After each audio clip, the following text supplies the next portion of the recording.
త్వరలోనే భోగాపురం ఎయిర్పోర్టు కల సాకారం అవుతుందని మంత్రి కొండపల్లి శ్రీనివాస్ అన్నారు. తొలి విమానంలో వచ్చిన కేంద్ర మంత్రి రామ్మోహన్ నాయుడుకి ఘన స్వాగతం పలికారు.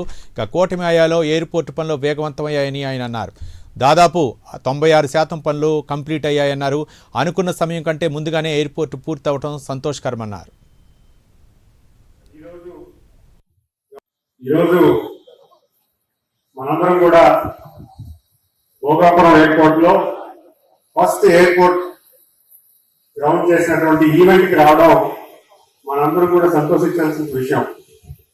మరి ఈరోజు గౌరవ కేంద్ర మంత్రివర్యులు సివిల్ ఏవియేషన్ మంత్రివర్యులు చాలా తక్కువ కాలంలో ఈరోజు ప్రభుత్వం వచ్చిన తర్వాత సుమారు 20% కన్నా తక్కువ ఉన్నటువంటి కంప్లీషన్ ఉన్నటువంటి స్టేజ్ నుంచి ఈరోజు 96% కంప్లీట్ చేసి చాలా ఫాస్ట్ గా ప్రయర్ షెడ్యూల్లో ఒక షెడ్యూల్ కన్నా ముందే ఈ ప్రాజెక్ట్ కంప్లీట్ చేసే దశగా ఇక్కడ ఉన్నటువంటి జిఎంఆర్ గ్రూప్ అవ్వచ్చు కానీ లేకపోతే ఉన్నతాధికారులు అవ్వచ్చు కానీ కావాల్సినటువంటి క్లియరెన్స్ అన్ని కూడా సకాలంలో తీసుకొచ్చినటువంటి మంత్రివర్యులకి ప్రత్యేకించి ధన్యవాదాలు తెలియజేసుకుంటున్నాను సార్. ఈరోజు